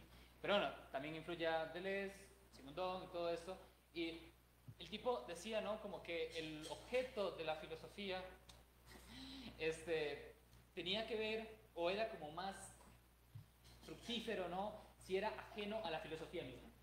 Entonces, creo que de lo que se trata es, y era un poco parte de este hartazgo, ¿verdad? Es como, si yo leo libros un montón, pero a veces me emociona tanto cuando otra persona de otra disciplina comienza a ver o elaborar su saber, y como que en la filosofía creo yo que comienza como a crecer o como que se intensifica un montón, ¿verdad? Entonces creo que de lo que se trataría en ese sentido es como de hacer como más clusters casi interdisciplinarios como para llevar un poco más a la práctica esta descentralización de lo humano, ¿no? Como, sí, como más así, como ver si podemos explorar otros campos. Y respecto a la primera pregunta, ¿no? Como qué ganancia habría entre bueno, vos lo llamas una ecopolítica, supongo que por esta integralidad de la ecología, Yo diría así, muy sencillamente y muy de la mano de Jane Bennett también, ¿no? Generar una apertura sensible. Es un interés fundamentalmente estético. Creo que la ganancia es sobre todo estética y eso también me pone en la pregunta como de ¿por qué diablos entonces quise hacer algo sobre Foucault? Y creo que Foucault también ya está como bastante cerrado. Y es que cuando estaba haciendo esto y cuando estaba planteando la biopolítica de estratos, esta cosa que yo llamo así, empecé a ver que había como ciertas resonancias, por ejemplo, con la teoría del actor red de Latour, y sin embargo yo dije como, ahí sí que me palpitó un poco el corazón Foucaultiano, porque yo dije, no, pero es que hay algo en la genealogía en cuanto a programa histórico que todavía tiene muchas virtudes, o biopolítica, digamos, en cuanto a esta forma de entender el poder que atiende a tecnologías, es bastante válido. Incluso, no sé si la teoría del actor red llega tanto, creo que desde que nunca fuimos modernos lo deja muy claro al principio, como que este tipo de abordajes no suelen como llegar, como, o no llegan como a trascender cierto punto, pero sí eso, entonces es una cuestión sobre todo estética, apertura de algo, de una recepción sensible y que a su vez quiere como conservar ciertas cosillas de Foucault.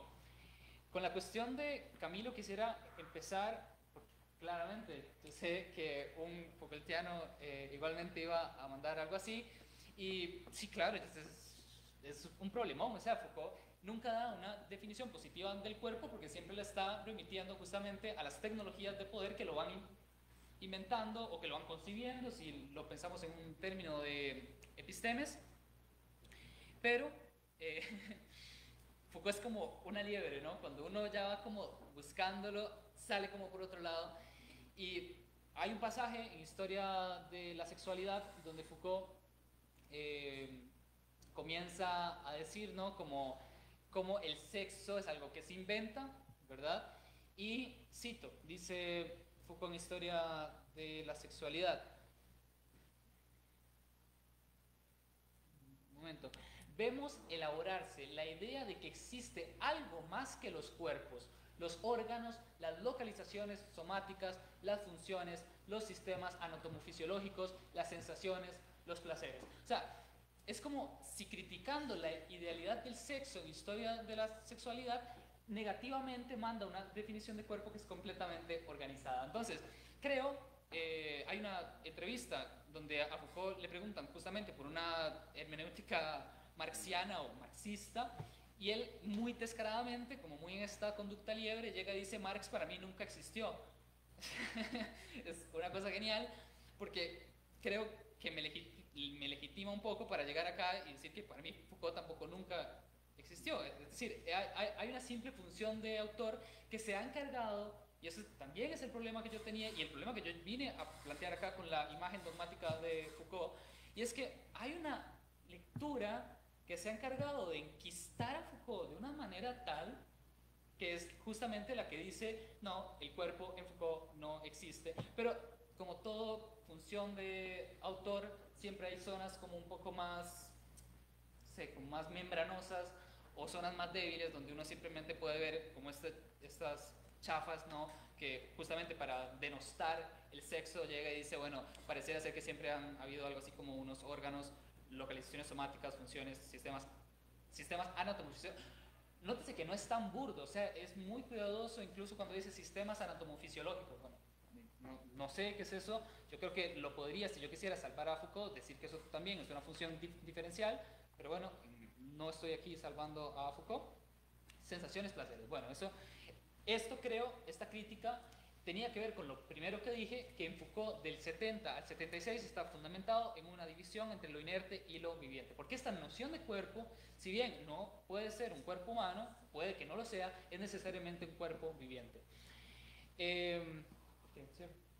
Sí, para darle chance a sí. responder. Voy a de todas maneras más. tenemos una pausa, después pueden las preguntas que no hayan respondido discutirlas en el café. Ok, voy a decir algo más. Este proyecto tenía una tercera parte o una primera parte atinente a la arqueología, cosa que obviamente no lo pude exponer, pero quisiera decir con esto que dijo Camilo también sobre las palabras y las cosas, ¿no? Como si las cosas, cómo las cosas se hacen posibles. Y claro, ese es el mismo problema. Yo creo que opera un esquematismo kantiano que dice la cosa no existe hasta que pueda ser percibida por un sujeto trascendental. Yo creo que aquí Foucault nunca abandona el postulado kantiano o el llamado kantiano en ese sentido. Ya, sí. Ok, bueno, vamos a ver cómo responde de manera breve las tres inquietudes. Bueno, en relación con la primera, cuando yo me refiero a la politización de la ecología, pues me refiero a que el tema queda como encerrado en la responsabilidad que tienen los gobiernos de hacer frente a la crisis ambiental, al cambio climático. Entonces, pues esto varía mucho, puede ser que un gobierno se interese, puede ser que otro no. A veces inclusive lo utilizan para, no sé, para hacerse un poco, para llamar la atención a nivel internacional, ¿verdad? Entonces tiene muchas, o sea, está politizado.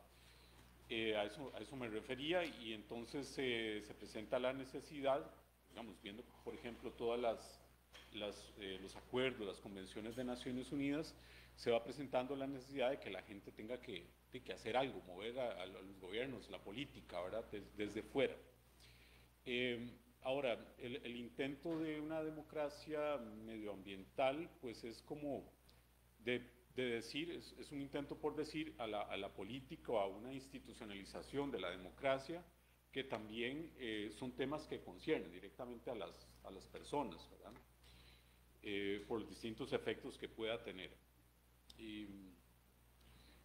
Y aparece esa cuestión del tema de la temporalidad de la democracia, ¿verdad?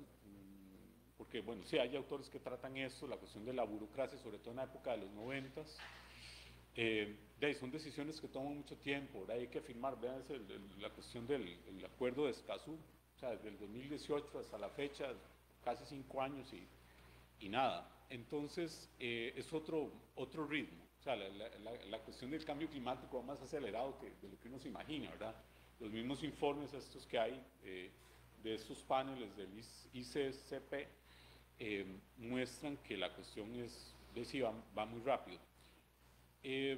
Como decía anteriormente, bueno, quizás lo dije muy rápido, la democracia medioambiental sí mira a reformular o a reformar las instituciones para que pongan más atención en la cuestión ecológica, mientras que la democracia llamada ecológica es una que se sale más, o sea, se sale del ámbito político institucional. Sin embargo, hasta ese punto a mí me parece, y no estoy respondiendo a la otra pregunta, hasta ese punto me parece que son como insuficientes, o sea, hasta ciertos puntos son insuficientes para, si uno ve un poco la gravedad del asunto, ¿verdad? Claro, tampoco hay como muchas soluciones y muchas posibilidades, porque, no sé, ante inundaciones, ¿qué puede hacer uno? O sea, lo mismo, reciclar o ir en bicicleta, o sea, son como pocas cosas para la magnitud del problema.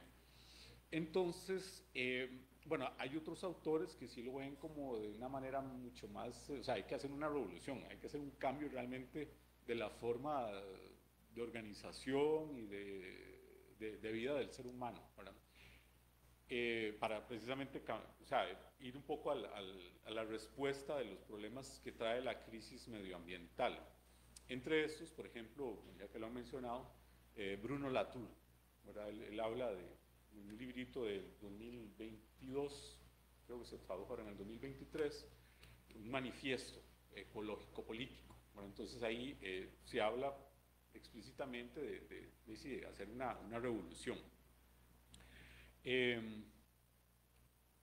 La otra pregunta, el aspecto económico, sí hay varios autores que tratan la cuestión económica, también igual desde los años 90.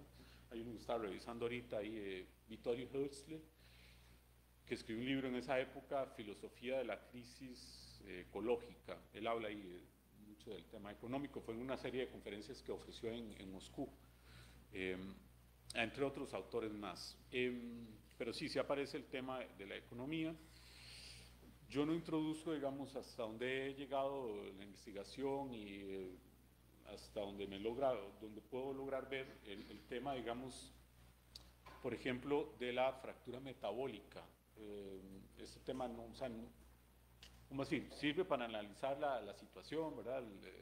La economía y demás, pero no ofrece, digamos, como a mí me parece que no ofrece todavía aspectos para configurar una democracia medioambiental. En este texto, supongo que usted menciona un texto de Kohei Saito del 2023 igualmente, que es un ensayo, ¿verdad? Me parece que es como un ensayo sobre el cambio climático, pero no sé que se hable tanto del cambio climático. Obviamente es una reflexión que él tira después de su tesis, digamos, doctoral, ¿verdad? Sobre Marx. Sí, obviamente son autores muy interesantes, eso, bueno, ya lo he tratado en otra investigación, la cuestión de la fractura metabólica, obviamente debe ser considerado para entender la cuestión del cambio climático. Sin embargo, hay un autor que sí me parece importante, que es Michel Louis. Él habla bueno, que tiene una visión, digamos, también un poco latinoamericana, ¿verdad? Habla de la organización, de cómo organizar la democracia, pero desde una perspectiva marxista. Eso me parece que es válido, ¿verdad? Pero hasta ese punto no ha llegado. Sí. El ecosocialismo. ¿Perdón? El ecosocialismo. Sí, el texto que me refiero es, o sea, él ha escrito mucho sobre esta temática, ¿verdad? Se llama, sí, Ecosocialismo y Planificación Democrática. Sí, un articulito del 2008. Sí, entonces, pues sí, habría que ver cuál puede ser el aporte desde esa perspectiva marxista. Muy bien, muchas gracias, Francisco. Muy bien. Entonces, vamos a hacer una pausa de unos 20 minutos para retomar después con el cierre a cargo de Rita Moreno. Y entonces pueden seguir la discusión sobre si Foucault sí o no, por qué y cómo. Muchas gracias.